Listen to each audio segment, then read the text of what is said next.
Clear prop.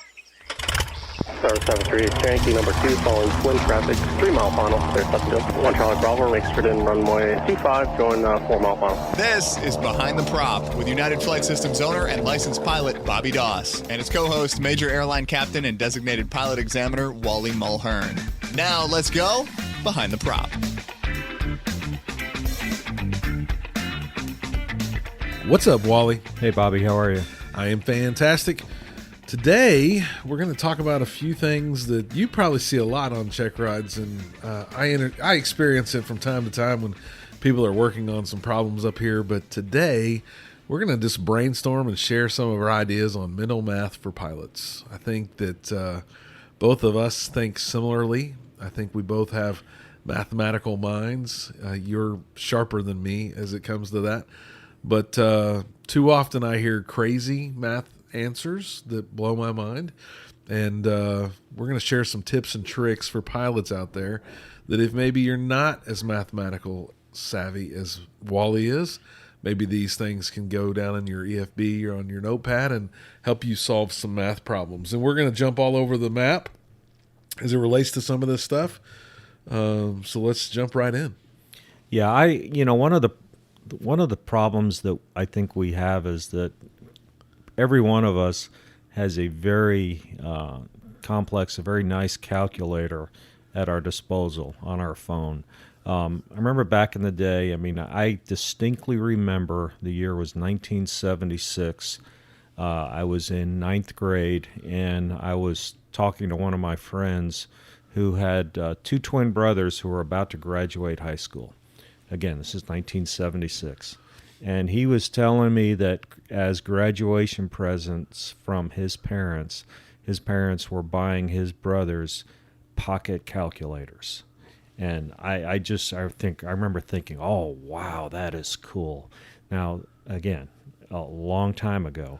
But I can remember when like the solar calculator came out. That was the coolest thing ever. Yeah, as you could put your finger over it, and then it would go dark, and you let your finger off. Yeah.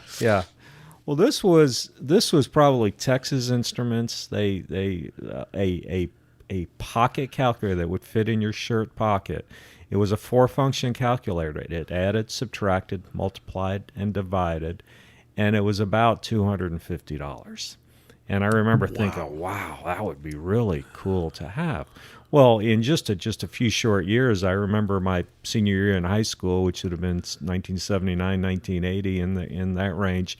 The big scientific calculator was a Texas Instruments TI-55-2, and it cost about $60, and it did thousands of functions, which now we all have on our iPhone. And so it has made it to where, back then, if you wanted to calculate something, you had to pull out a piece of paper. And so it made you learn to be able to maybe do these things in your head. And we've lost that. We have lost that skill nowadays. I see it every day on check rides. I will ask some very basic questions. There might be some scenarios where I talk to an applicant about flying an airplane on a very, very long flight, ferrying an airplane across the water to an island, and I'll say, okay, we have a 2,000-mile flight, and our ground speed today is 100 knots. How long is it going to take us? So you make the question very difficult. That sounds very difficult. Yeah. 2,000 divided by 100. And I don't know how many of the listeners are out there right now pulling out their calculator, but 2,000 miles, 100 knots is going to take you 20 hours. And I just really think you ought to be able to do that in your head. And then I will say, okay, so it's going to take 20 hours. We are burning 10 gallons of fuel per hour. How much fuel are we going to burn? And, when you multiply by something by 10, all you have to do is add a 0 to it. So 20, add a 0, we're going to burn 200 gallons. And I get answers that are all over the map. I see people pulling out calculators and still getting the answers wrong. So, and we talked about this a little bit before we started recording, and maybe the listeners can provide us some feedback. I mean, maybe they're not just bad at math, but you talk about how important fuel is all the time. Fuel, fuel, fuel, fuel, fuel. And the person, they're on a check ride, so they're already nervous, and now they're taking fuel out of it, or they're thinking about a fuel problem, which is the most important thing per you as it relates to flying. And maybe it's a little bit of the overall stress that they're thinking about fuel, they're thinking check ride. It's not just the mental math, but that's my guess. Maybe the listeners can let us know, but I think you compound all that, maybe not with zeros at the end of all these numbers should it be that difficult, but I think that does have to compile to make things worse. Right. I agree. I get that. There is some aspect of that. But I do think, because of all the tools that are at our disposal, we have gotten a little bit lazy. Here in our local county, I believe the sales tax is 8.25%. Now, I can't in my head take a number and add 8.25%, but I do know if something costs, if I'm looking at a product on the shelf and it's $47, I can sit there and say, well, gee, okay, $47, 10% is $4.70. Just call that $5, okay? So I know that this, at the end of the day, this product is going to cost me a little bit less than $52, between $51 and $52. And if I only have $50 in my pocket, I'm not going to be able to buy it. And that's how my mind works too. And I've always picked on my kids. Both, one's mathematically inclined, one's more of the reader in the family. And I've always called that bracketing, whether that's really what it is or not. I don't know, but I put brackets around these chunks of numbers, and then I, can cut that stuff up. Obviously, if it's a $100 item, it's pretty easy that it's going to be $108.25 for this tax that's going to go on top of it. But I think if a quarter, $25 is $2 something for the tax, and $50 is $4 something for the tax, right? And that just makes sense to me. But I don't think everyone's brain works that way. But that's how some aviation math works as well. And we'll start talking about some of those turning times things that we're going to talk about from 90 degrees, etc. The one math thing that I've struggled with as an aviator, or used to struggle with maybe, was Celsius and Fahrenheit conversions, right? We deal a lot with temperature. We talk a lot about temperature and dew point spreads. Those are all in Celsius. What does that mean to me in Fahrenheit? And while a lot of times it's converted or calculated for me, maybe in my FB, we kind of need to know some things. A couple tips you have. One is memorizing some numbers. What numbers do you think all pilots should memorize as it relates to Fahrenheit and Celsius? Yeah, I think most of us know that 15 degrees Celsius equals 59 degrees Fahrenheit. That's a standard day. That's something that we just know. I would like to think that most of us understand that 0 degrees Celsius is 32 degrees Fahrenheit. The Celsius scale makes a whole lot of sense. 0 is freezing, 100 is boiling. So 0 Celsius equals 32 Fahrenheit. 100 Celsius equals 212 Fahrenheit. And, we're probably not going to spend a lot of time up at those high numbers. But just know that from on a Celsius scale, from freezing to boiling is a 100-degree spread. On the Fahrenheit scale, freezing to boiling is a 180-degree spread. So that's 212 minus 32. That's where we come up with the 180-degree spread. And that alone should make it easier for people if they did. I'm sure I was taught this in elementary school or somewhere along the way, but I've never put those two together. So you always kind of want to know how far apart is the number. Well, right. It's 1.8. Right. We know that now. And just call it 2. Just call it 2. Right. Say that the Fahrenheit is for every 2 degrees Fahrenheit, it's 1 degree Celsius. So if we know that it's, let's say it's 17 degrees Celsius, well, we know that 15 is 59. 17 is 2 more than that. So 63. 63. 17 is about 63 degrees. And if you memorize a couple of reference numbers, if you know that 8 degrees Celsius is 46 degrees Fahrenheit, that's kind of a middle between freezing and 15. And then if you just memorize that 22 is 72, 22 Celsius is 72 Fahrenheit, you can probably function fairly well just knowing 0 is 32, 8 is 46, 15 is 59, 22 is 72. Now, if you want to get real technical, to go from Celsius to Fahrenheit, all you have to do is double the number, subtract 10%, and add 32. That may be a little bit intimidating for some, but let's take a number, 17. 17 doubled is 34. Take away 10%, call it 3. We're now at 31. And add 32, so it's 63. Well, that's the example we just used. So 17 is in fact 63. Yeah, and the math does just work. Now, the easy way in my brain, how that would be bracketed would be, okay, let's say I'm looking at the weather and it says 29 degrees Celsius. Well, the first thing I'm going to do is probably round that up to 30. Right. Because I know that's going to be a lot easier math on me, even if I am mathematically inclined, than 29. Right. So 30 times 2 is 60. Take away 10%, which is 6 degrees. So we're at 54 now. And I add 32. That's going to be 86. Right? So I guarantee you 30 is 86 degrees Fahrenheit. 30 degrees Celsius is 86 degrees Fahrenheit.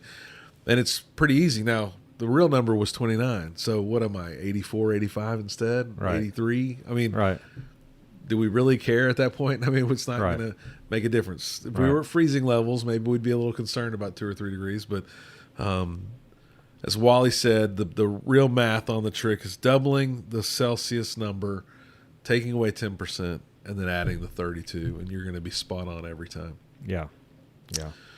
Okay, so you talked a little bit about fuel burn. I think you've shared this trick in the past, but one that I like to use because we have a variety of aircraft is the horsepower on an engine kind of will give you the fuel burn per hour on an aircraft as well. I think you talk about it getting a little bit broken on the higher end of RPMs or horsepower, but 180 horsepower engine, if you divide it by 2 is 90. And you divide that by 10, it's about 9 gallons per hour. That's probably really, really close, right? Yeah. And if you said 160 horsepower engine, same math, 160 becomes 80, divided by 10 is 8, so you're going to burn a little less fuel. On my 182s, they have 230 horsepower. You're down to 115, probably 11.5, 12 gallons per hour. Really good math if you don't know what your fuel burn is. Do not make long cross-country calculations based on this. But if you wanted a rule of thumb of some sort on how much fuel you're going to burn, I think the one we can all agree on is probably going to be 10 in the most of the aircrafts we're flying. If you even took those numbers and added them all up, 9, 8, 11.5, divided them by 3, it's 9.5. So a really good safe number probably is to think about 10. Yeah. And how many times do you softball that question to your applicants and they can't figure it out? Yeah, it happens quite a bit, and where there seems to be a lot of confusion is when we start talking about fuel burn.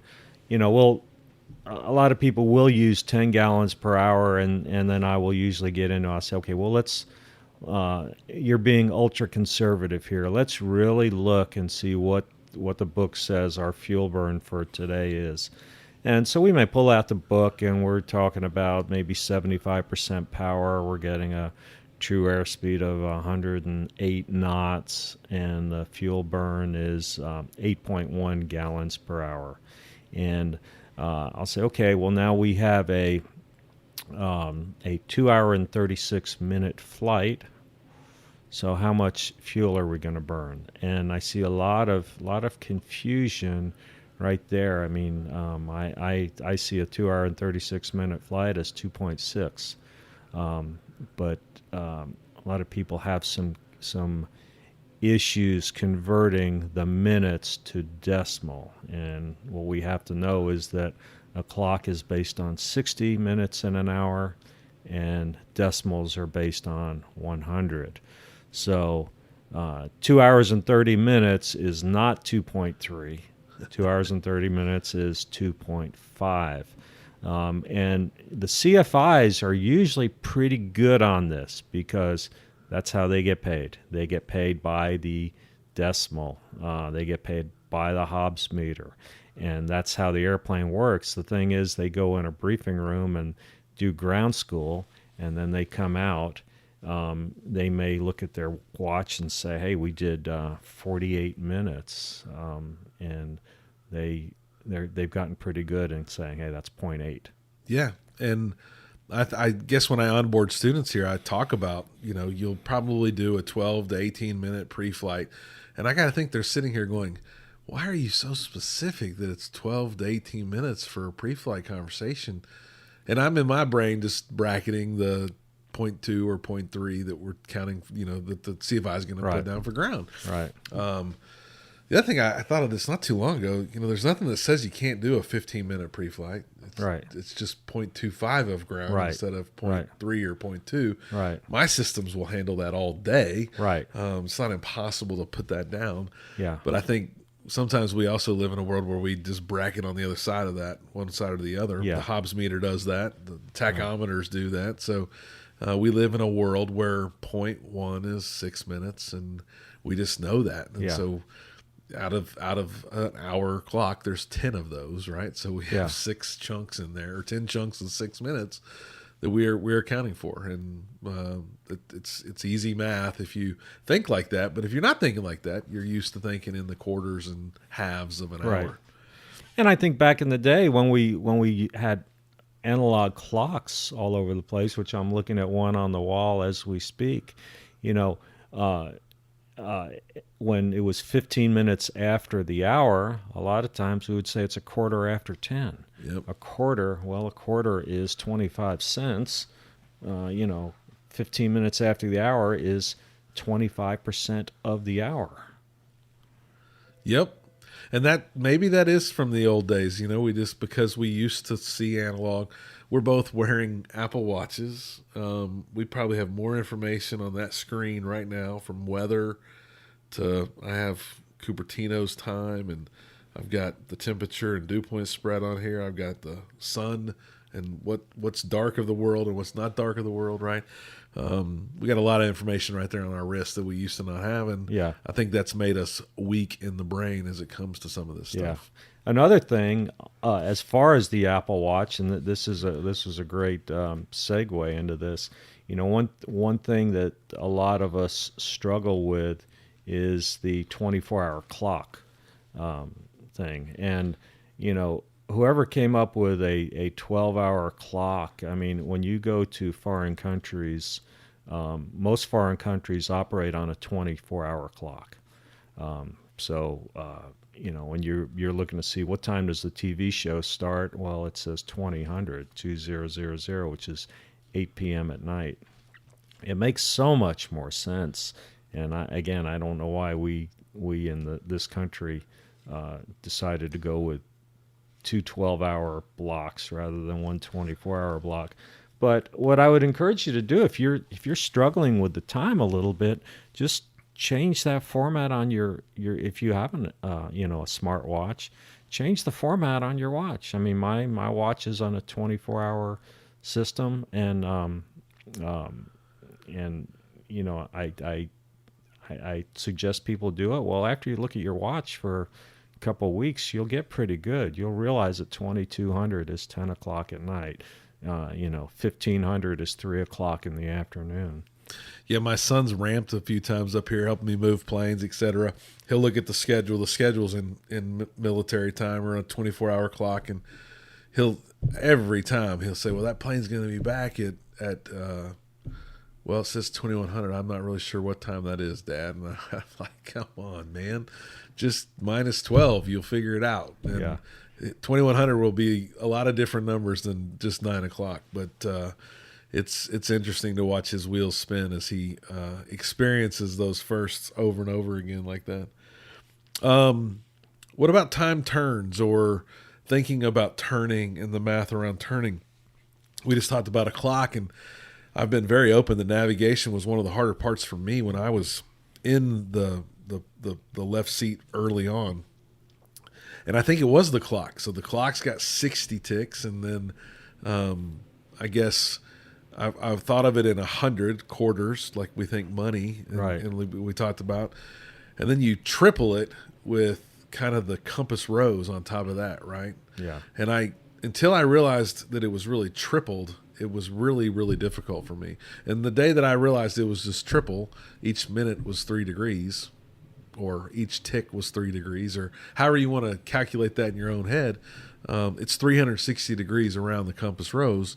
I really struggled with it. So as I was learning how to make time turns, obviously the hundreds were easy for me. So the quarter of the way around, the halfway around, three quarters, and a full turn, how much time was that going to take? If a standard rate turn, and it says it on the turn coordinator, 2 minutes, it's easy to say halfway around is 1 minute, quarter turns, half a minute, etc.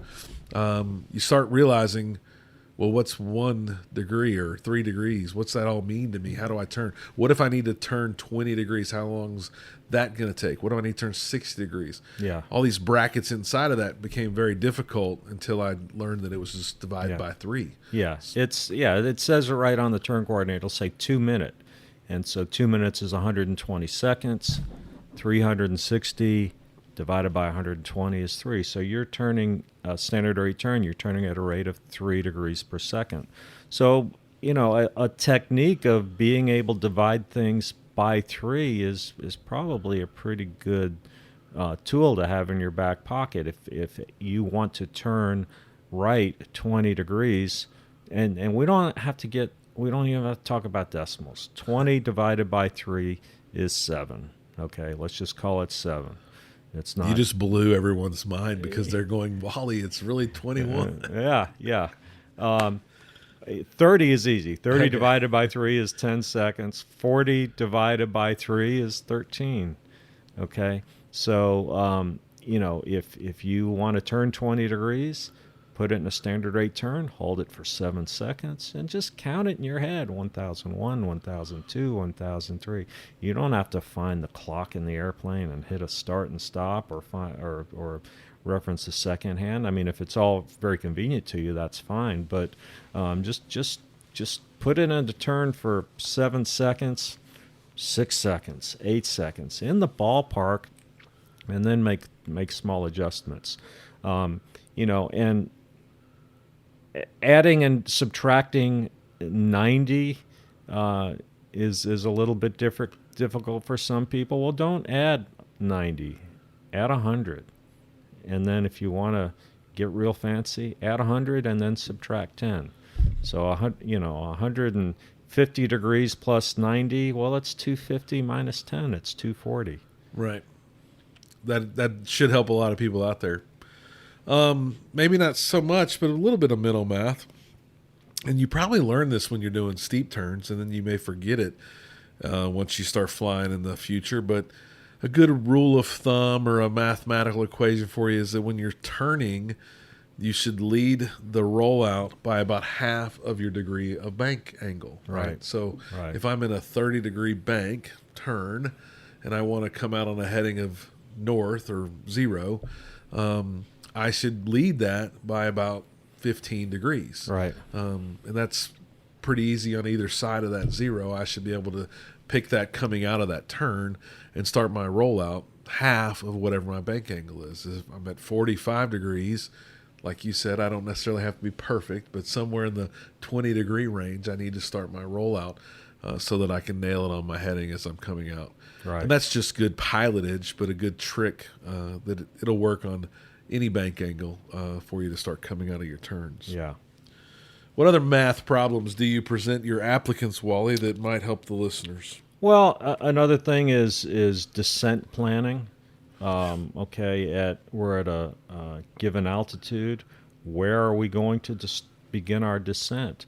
And this is a function of ground speed.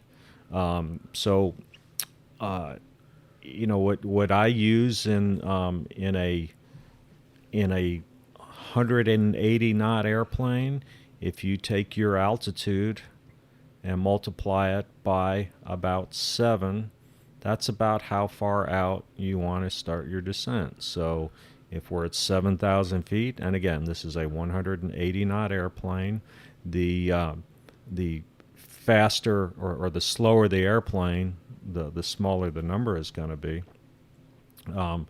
A 180 knot airplane, 7,000 feet, you're going to start your descent about 7 miles out. 150 knot airplane is about 5. 120 knot airplane, somewhere around 3. So, and this is assuming a constant descent.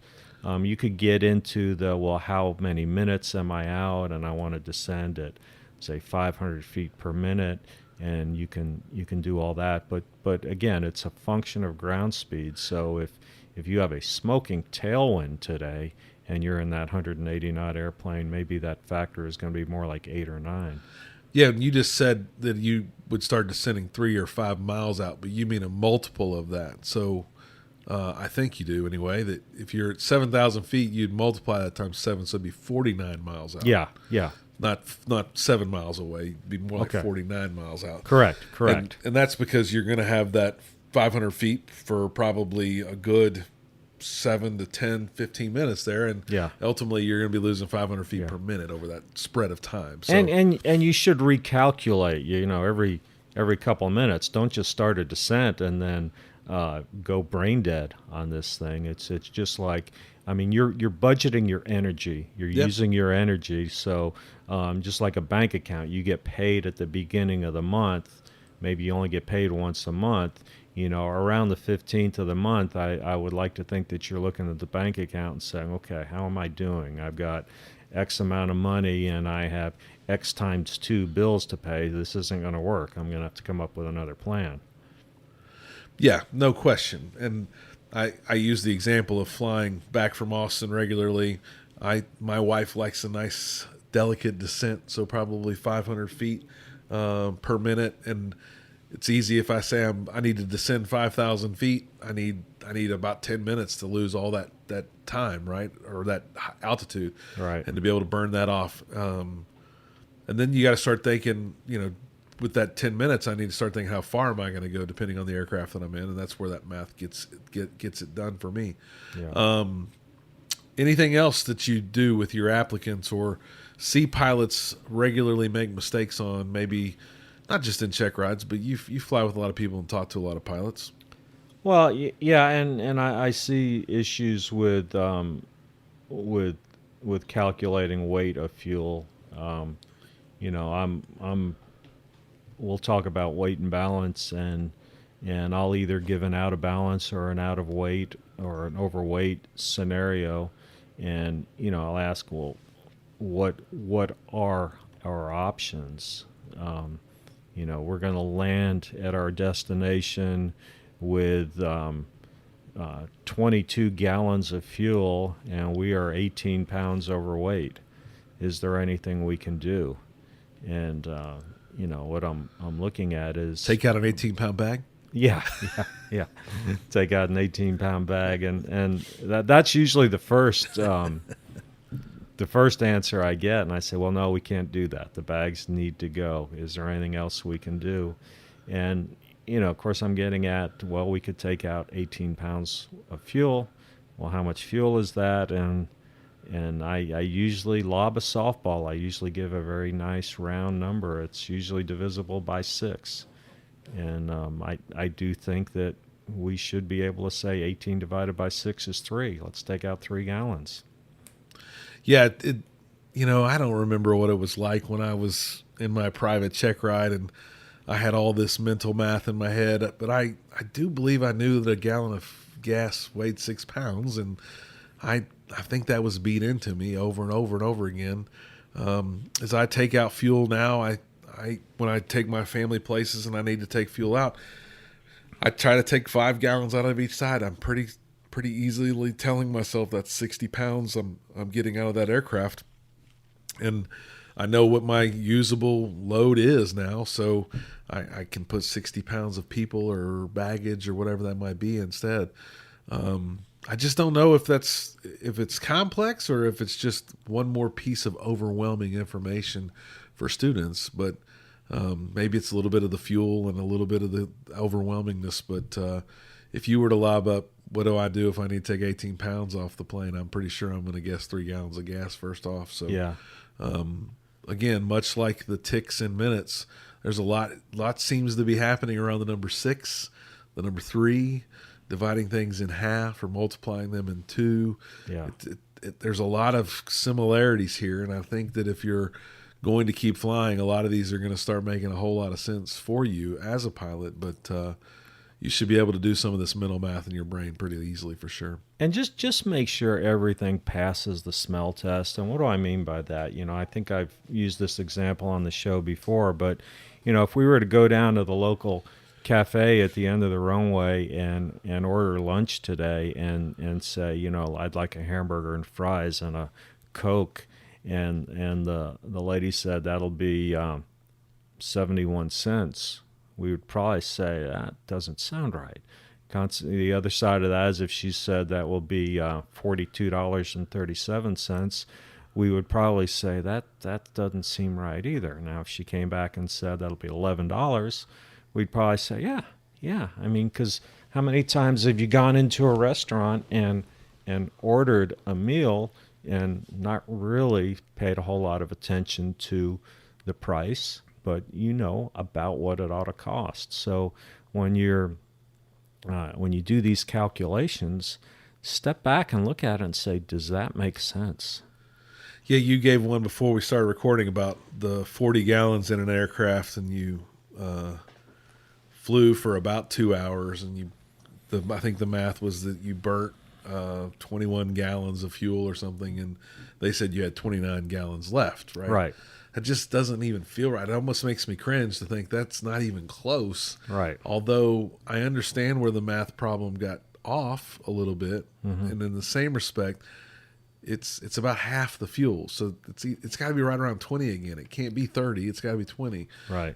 So it's another good example of something breaking down and failing the smell test that should scream there's something wrong here, because that's something that could get somebody hurt if they're making that mistake on the mental fly. They think they have a whole other hour of flight, and that could be very, very dangerous. Right. Yes. All right. Hopefully, some of these mental math gymnastics exercises that we've given you will help you become a better pilot. As always, fly safe and stay behind the prop. Thanks for checking out the Behind the Prop podcast. Be sure to click subscribe and check us out online at BehindTheProp.com. Behind the Prop is recorded in Houston, Texas. Creator and host is Bobby Doss. Co-host is Wally Mulhern. The show is for entertainment purposes only and is not meant to replace actual flight instruction. Thanks for listening, and remember, fly safe.